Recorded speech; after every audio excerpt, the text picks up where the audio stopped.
জঙ্গলগুলো আছে, এরকম পাহাড়ে ধাপে ধাপে যে শাল গাছগুলো আছে সেটা একটা আলাদা রকমের ফিল আমার তো হচ্ছেই। তোমাদের কীরকম লাগছে? সাগরদিঘির নদীতে স্নান করা তো বিশাল ভাগ্যের ব্যাপার। পুরো হচ্ছে একটা সাঁকো আছে বাঁশের নিরিবিড়ে, তার উপর দিয়ে বাইক নিয়ে বেরোতে হবে। আমরা অ্যাডভেঞ্চার প্রিয় বাঙালি, অ্যাডভেঞ্চার প্রিয় সেলান্ডিয়ান সার্কেল, এরকম অ্যাডভেঞ্চার না করলে ঠিক হয় না।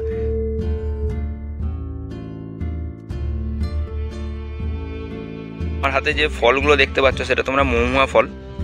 মানে সমুদ্র পৃষ্ঠ থেকে যত উপরের দিকে আসছি তো ওখানে পাথরের সংখ্যা বেশি হওয়ার জন্য এই যে আমরা এই নদী চরের মধ্যেই মোটা বালি কিংবা যা নুড়ি পাথর এইটা আমরা দেখতে পাচ্ছি।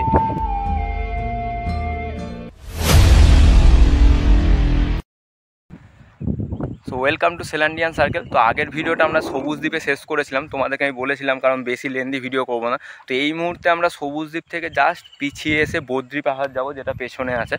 তো সেটা যাওয়ার জন্য একটা ডিফিকাল্টিস আছে, কারণ পুরো হচ্ছে একটা সাঁকো আছে বাঁশের নিরিবিড়ে, তার উপর দিয়ে বাইক নিয়ে পেরোতে হবে। তো সেটাই তোমাদের সাথে শেয়ার করব। তারপরে আমি বদ্রি পাহাড়ে উঠে, অ্যাকচুয়ালি বদ্রি পাহাড়টা হচ্ছে পলাশের জঙ্গল, কিন্তু পলাশ এই মুহূর্তে ঝরে গেছে, পলাশ ফুল। তো পলাশে যে নতুন পাতা ঝরেছে, পাতা মানে ফুটেছে, সেটাই দেখাবো। তো চলো যাওয়া জায়গার কথা না বাড়িয়ে তার আগে আমি সাঁকোটা পেরোই, তারপর তাতাই আসছে হচ্ছে গাড়ি নিয়ে পেরোবো এটা। তো তার আগে আমি এখন জাস্ট নিচে তোমাদের সাথে শেয়ার করছি, দেখো। আর এখানে ব্যাক ক্যামেরা অন করে দেখাচ্ছি না। সো এরকম এটা তোমরা চাইলেই হেঁটে পেরোতে পারবে। এই এখান দিয়ে বালির এখানগুলো দিয়ে জল খুব একটা নেই বললেই চলে। তো আমরা যেহেতু বাইক নিয়ে এসেছি তো এই সাঁকোটা দিয়ে আমরা পেরোবো। আর এখানে দেখো যে মাছগুলো দেখো।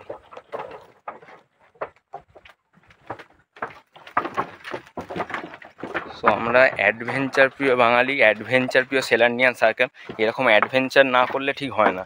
তো আমাদের প্রিভিয়াস ভিডিও, পাহাড়ের ভিডিও তোমরা দেখে থাকবে, যারা দেখো না থেকে থাকো তারা আমাদের প্লে লিস্টে গিয়ে দেখো, ম্যাজেস্টিক সিকিম বলে লেখা আছে, ওগুলো তোমরা চাইলেই দেখতে পারো। তারপর তোমাদের নিয়ে চলে এসেছি বাঁকুড়ায়। তো অলরেডি আমাদের প্রথম ভিডিও আপলোড হয়ে আছে চ্যানেলে, তো তোমরা চাইলেই সেটা দেখতে পারো। আর আমরা এই মুহূর্তে আমাদের সেকেন্ড যে ডেস্টিনেশন আছে, তো সেখানে যাচ্ছি বদ্রি পাহাড়, পেছনে যেটা দেখা যাচ্ছে। তার আগে তোমাদের সাথে এই দুর্গম বাঁধ দিয়ে তাতাই বাইক নিয়ে আসে, সেই ভিডিওটা করছি, জাস্ট দেখো।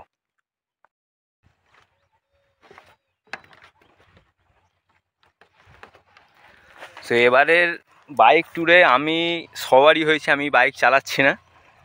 তার কারণ হচ্ছে যদি কেউ থাকে তো পেছনে বসে ভিডিও করতে কীরকম লাগে সেই ফিলটা নিচ্ছি। বাট জাস্ট দেখো।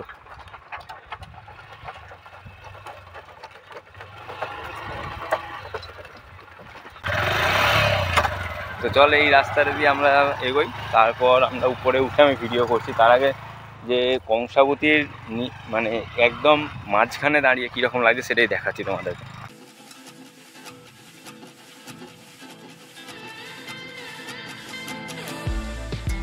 বদ্রি পাহাড় ইকো রিসর্টে যাচ্ছি। জাস্ট মানে দুর্গমতম রাস্তা, আমি সিকিমের এত দুর্গমতম রাস্তায় বাইক চালিয়েছি, আর আমাদের পশ্চিমবঙ্গে এরকম দুর্গমতম রাস্তা আছে সেটা এখানে না আসলে জানতেই পারতাম না। বাট সত্যি অ্যাডভেঞ্চার করতে ভালোবাসি, তাই অ্যাডভেঞ্চারের টানে এখানে আসা। আর আমার সাথে সাথে তাতাইও অ্যাডভেঞ্চার প্রিয় হয়ে উঠেছে।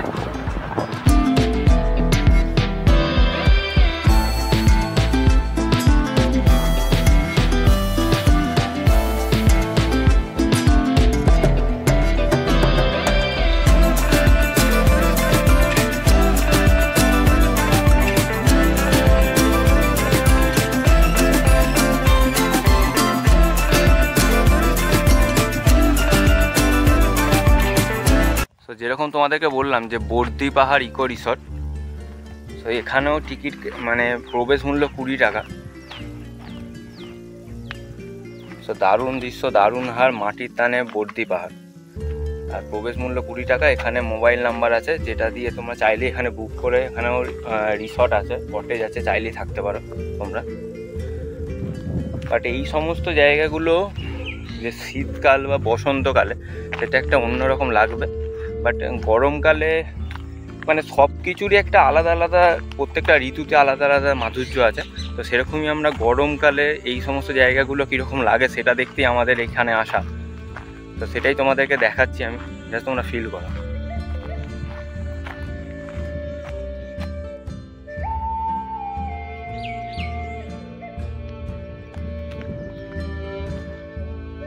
ওভারঅল তোমাদেরকে এখান থেকে একটা ভিউ দিই। এখানে প্লেয়িং এরিয়াও আছে।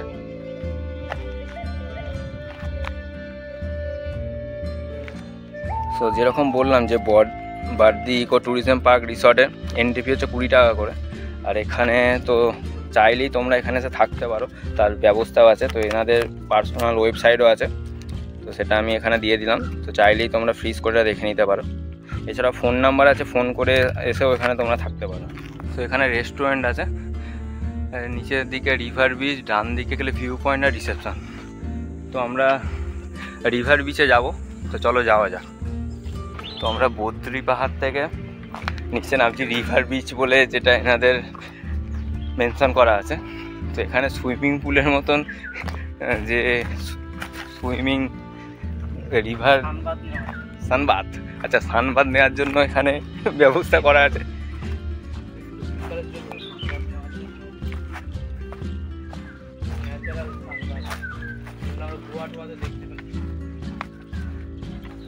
বাট এখন গরমকাল বলে খুব কষ্টকর, বাট এটা কিন্তু শীতকালে খুব মনোমুগ্ধকর পরিবেশ তৈরি করেছে রেখেছে, সেটা বলাই যায়। তো এখানে দেখো যেমন কংসাবতী নদীতে জল অল্প, এখন ন্যাচারাল সানবাথ নেওয়ার জন্য এখানে ব্যবস্থা করা আছে। সেরকম প্রাকৃতিক সানবাথ নিতে গেলে তোমাদেরকে এখানে আসতেই হবে বদ্রি পাহাড়ে। আর কংসাবতী নদীতে স্নান করা তো বিশাল ভাগ্যের ব্যাপার। তো এরকমভাবে দেখো নদীতে এরকমভাবে তোমরা রোদ পোয়ানোর যে ব্যবস্থা, এমনিতেই গরমকাল বলে কেউ আসেনি, বাট শীতকালে এগুলো খুব মনোমুগ্ধকর পরিবেশ হবে, এটা বলাই যায়। তো চলো আমরা আস্তে আস্তে উপরের দিকে উঠি। সো আমরা রিভার বিচ থেকে ঘুরে এসে আমরা এখন যে ভিউ পয়েন্ট আছে বদ্রি পাহাড়ে, তো সেদিকে যাচ্ছি।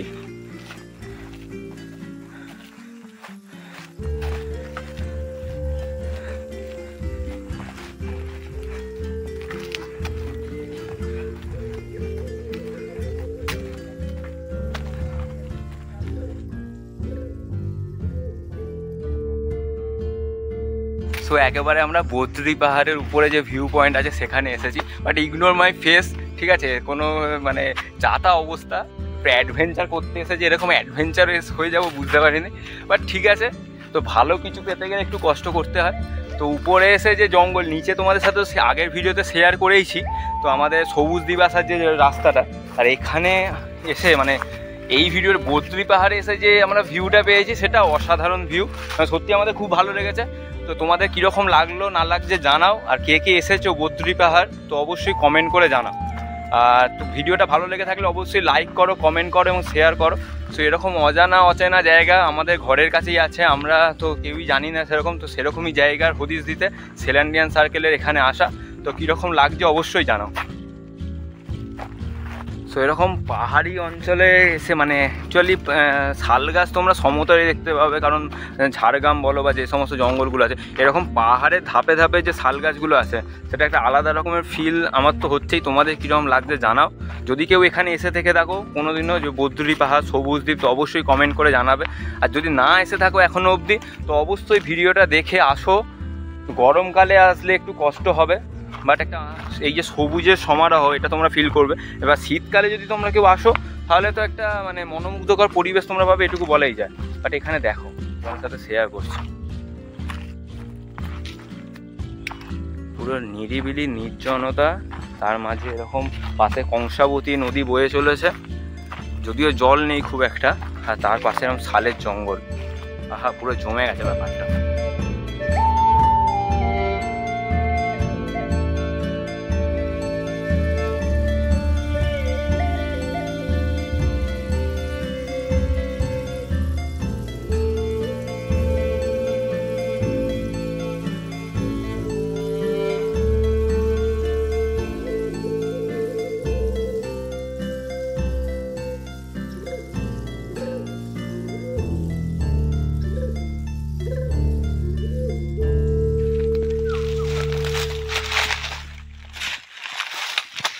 সো আমার হাতে যে ফলগুলো দেখতে পাচ্ছ সেটা তোমরা মহুয়া ফল। সো এই মহুয়া ফল দিয়েই মদ তৈরি হয়। আর এইটা হচ্ছে তার গাছ। তো তোমাদেরকে যে বদ্রি পাহাড়ের ইকো রিসর্ট আছে সেটা আমরা কভার করলাম। তো আগের ভিডিওতে তোমাদের সাথে শেয়ার করেছিলাম সবুজ দ্বীপের ইকো রিসর্ট। তো এখন তোমাদের কাছে প্রশ্ন জাগতে পারে যে তোমরা কোনটা প্রেফার করবে। তো আমার মতে যে কোনো একটা তোমরা স্টে করতে পারো। তো এখন গরমকাল বলে ফাঁকা আছে, বাট এটা শীতকালে পুরো ভর্তি হয়ে যায়। তো যেটায় তোমরা বুকিং পাবে সেটাতে তোমরা বুক করে আসবে। তো সবুজ দ্বীপে থাকলে, সবুজ দ্বীপে যে পাহাড় আছে ইকো রিসর্ট, ওখানে থাকলে এটাও হাঁটা পথে তোমরা আসতে পারো, যে কোনো টোটো ভাড়া করে বা রিসর্টে গাড়ি নিয়ে। তো সবুজ দ্বীপের সৌন্দর্য একটা আলাদা। তো ওখান থেকে যে কংসাবতী নদীটা সেটা খুব ভালোভাবে দেখা যাচ্ছে, মানে ভিজুয়ালাইজ হচ্ছে। আর এই বদ্রি পাহাড়ে এসে এখানে যে পাহাড়ের ওপর যে শাল গাছের যে একটা মানে সৌন্দর্য, সেটা তোমরা ফিল করতে পারবে। তো দুটো জায়গাতে এসে দু রকমের অভিজ্ঞতা হবে। আমার তো সেরকমই হয়েছে, তোমাদেরও আশা করি সেরকম হবে। তো আমার মতে যে কোনো একটা জায়গায় স্টে করে আরেকটা জায়গায় অবশ্যই ঘুরবে, নাহলে ওই দিল্লির লাড্ডুর মতো ব্যাপার হয়ে যাবে, যে খায় সে পস্তায়, আবার যে নাও খায় সেও পস্তায়। তো ব্যাপারটা সেরকমই হয়ে যাবে। বাট আমার মতে যে কোনো একটা জায়গায় স্টে করে দুটো জায়গায় ওভারঅল কভার করা ভালো। তো এরপর আমরা এখান থেকে যাব যে মুকুটমণিপুর ড্যাম আছে ওখানে। তো চলো যেতে যেতে তোমাদের সাথে আরও কিছু এক্সক্লুসিভ ভিডিও শেয়ার করব। সো আমরা বদ্রি পাহাড় থেকে নেমে যে দিক দিয়ে এসেছিলাম ওই রাস্তা দিয়ে যাব। তো আমরা মুকুটমণিপুর ড্যামের দিকে যাব। তার আগে এখানে দাঁড়িয়ে তোমাদের সাথে কিছু শেয়ার করছে তাতাই, তো সেটা তোমরা শোনো। আমরা সময়ের সঙ্গে সঙ্গে প্রায় 150 কিলোমিটার মতো জার্নি করে এসেছি। 150 কিলোমিটারের মধ্যে ভৌগোলিক বিন্যাসটা কীভাবে চেঞ্জ হচ্ছে, আমরা যে জায়গাতে আমরা কংসাবতী প্রথমবার পের হই, ওখানের বালির যে দানাটা ওটা অনেক পাতলা হয়, কারণ হালকা বালিটা জলের সঙ্গে অনেক দূর পর্যন্ত যায়। তো হালকা বালি অনেক দূর পর্যন্ত গেছে। তো তারপর যখন আমরা সারেঙ্গা থেকে পেরিয়ে আসি, ওখানে আমরা সাধারণতভাবে যে থিকনেসের বালিটা বাড়িতে ব্যবহার করি, বাড়ির কাজের জন্য ব্যবহার করি, সেই কাজে ব্যবহারের জন্য যে বালিটা তৈরি হয় সেইটা আমরা ওখানে দেখতে পেয়েছি। এবারে যত আমরা ড্যামের দিকে আসছি, মানে পাহাড়ি এলাকাতে আমরা মানে সমুদ্র পৃষ্ঠ থেকে যত ওপরের দিকে আসছি, তো ওখানে পাথরের সংখ্যা বেশি হওয়ার জন্য এই যে আমরা এই নদী চরের মধ্যেই মোটা বালি কিংবা যা নুড়ি পাথর, এইটা আমরা দেখতে পাচ্ছি। এটাই বলার বিষয় যে এখানে শুধু বড় লোকেরা আনন্দ করার জন্য নয়, ছোট ভাই বোনেরা আমাদের শিক্ষণীয় কিছু বিষয় আছে, যেটা বড়রা হয়তো বুঝিয়ে বললে ওরা ভালোভাবে বুঝতে পারবে, যারা জিওগ্রাফি স্টুডেন্ট তারা আরও ভালোভাবে বোঝাতে পারবে। আমার একটা ছোট্ট অভিজ্ঞতা আমি জাস্ট শেয়ার করলাম। তো বালির মধ্যে দিয়ে যে গাড়িটা চালানো কতটা কষ্টকর সেটা তোমরা ফিল করতে পারবে দেখে। যদিও তাও আগে কয়েকটা গাড়ি গেছে বলে সেই চাকার বরাবর গেলে সুবিধা হবে। বাট দেখো, মানে জাস্ট পরিবেশটা দেখো। মানে আমার প্রত্যেকটা ট্যুরই এরকম অ্যাডভেঞ্চারাস হয়। সো সেই জন্যই সেলান্ডিয়ান সার্কেল, সেই জন্যই শঙ্খ জানা, আর সেই জন্যই এত অ্যাডভেঞ্চারাস আমি ট্রিপ করি। তো এরকম অভিজ্ঞতা হওয়ার জন্য যেহেতু যদি ভালো লেগে থাকে অবশ্যই লাইক করো। এরকম আরও কিছু অ্যাডভেঞ্চারাস হতে চলেছে চ্যানেলে।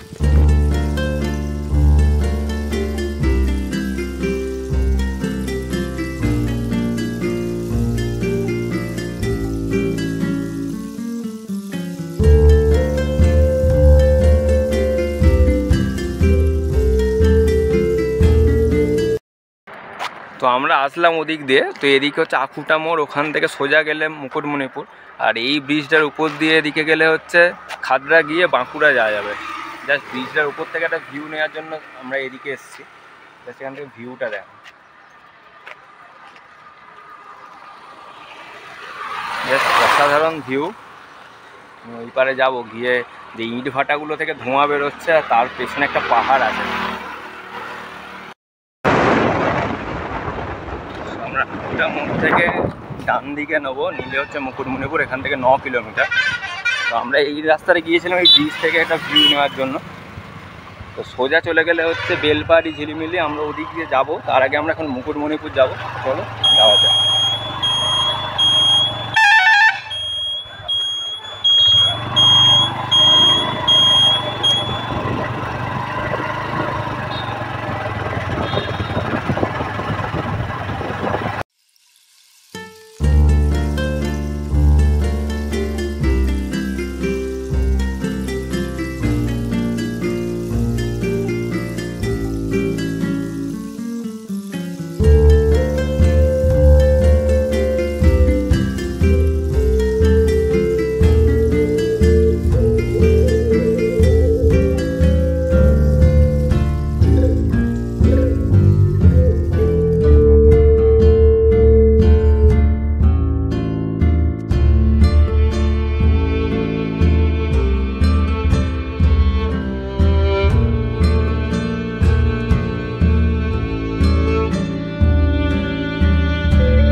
সো আমরা এলাম অ্যাকচুয়ালি মেন রাস্তা এদিক দিয়ে, কিন্তু এদিকে রাস্তাটা বন্ধ আছে যেহেতু, তো আমরা জাস্ট এই নিচ দিয়ে এসে আমরা এখানে যে চেকপোস্ট আছে সেই চেকপোস্টে পারমিশন নিয়ে আমরা যাচ্ছি এখন মুকুটমণিপুর যে ড্যাম্প আছে কংসাবতী, তো সেখানে জাস্ট এই ড্যাম্পের ওপর বাইক চালানো একটা আলাদা অভিজ্ঞতা হবে। তো চলো সেটাই তোমাদের সাথে শেয়ার করছি।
তো কংসাবতী ড্যামের ওপর দিয়ে মোটামুটি প্রায় 2 কিলোমিটার বাইক চালিয়ে এলাম, মানে যে মুকুটমণিপুর যে ড্যাম সেই ড্যাম্পের ওপর।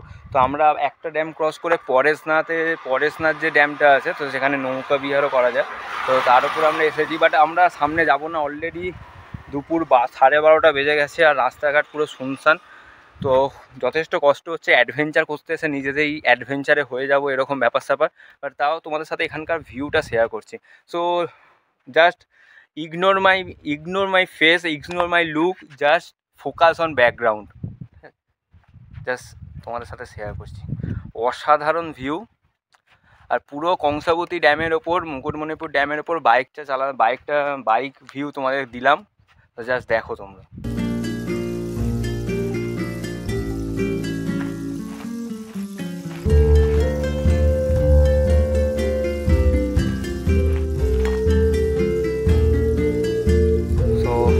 পাশে তোমাদেরকে দেখালাম যেরকম জলরাশি, বিস্তীর্ণ জলরাশি, মাঝখান দিয়ে ড্যাম একটা, মানে এটা ব্রিজ তোমার মানে বাঁধ হিসাবে ব্যবহার করা হয়েছে। আর এদিকে হচ্ছে তোমার জনবসতিপূর্ণ জায়গা, চাষবাস হয় সেরকমই। রায়সুদিং ভিউ। সো আমরা যে কংসাবতী ড্যামের ওপর, মানে ওই মেন যে ড্যামের ওপর আমরা বাইক চালিয়ে এসে এখন যে ড্যাম, মানে যে লক গেটগুলো বন্ধ আছে এখন, সো এটা 7 নম্বর লক গেটগুলো বন্ধ আছে। তো যার ফলে এখন যেহেতু প্রেশার অতটা নেই বললেই চলে, তাই জন্য লক গেটগুলো বন্ধ আছে। তো 10খানা ড্যাম লক গেট আছে এখানে।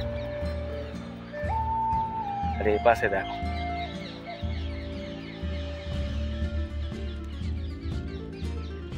তোমরা যেতে, মানে এই পারে উঠতে দেবে না বলে এখানে বাঁশের ব্যারিকেড করা আছে।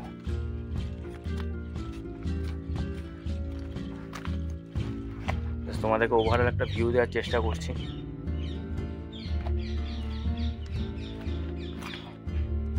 জাস্ট দেখো, যেহেতু লক গেটগুলো বন্ধ আছে যার ফলে এই দিকটা পুরোই শুকনো, অল্প জল আসে। যেগুলো লক গেটের মধ্যে দিয়ে যেগুলো আছে, আর জল ছাড়লে এগুলো পুরো জলময় হয়ে ওঠে। তো এখান দিয়ে নিচের দিকে চলে যায়। তো ওভারঅল ভিউটা এরকম, নিস্তব্ধ, নির্জনতা। অ্যাডভেঞ্চার করতে এসেছি তো উল্টে নিজেরাই অ্যাডভেঞ্চার হয়ে যাচ্ছি, ব্যাপার এরকম। তো এখন এই মুহূর্তে পুরো ব্যারেজের ওপর তোমাদের সাথে ভিডিওটা করলাম। তো চারিদিকে লোক সমাগম নেই, জনমানবহীন জায়গা, মাথার ওপর সূর্য। তো ভিডিওটা এই মুকুটমণিপুরের ভিডিও এইখানেই শেষ। তো পরবর্তী ভিডিওটা আবার দেখা হচ্ছে। তো এই ভিডিওটা কীরকম লাগলো অবশ্যই জানাও এবং চ্যানেলের পাশে থাকো, আরও নতুন চমক আসছে চ্যানেল।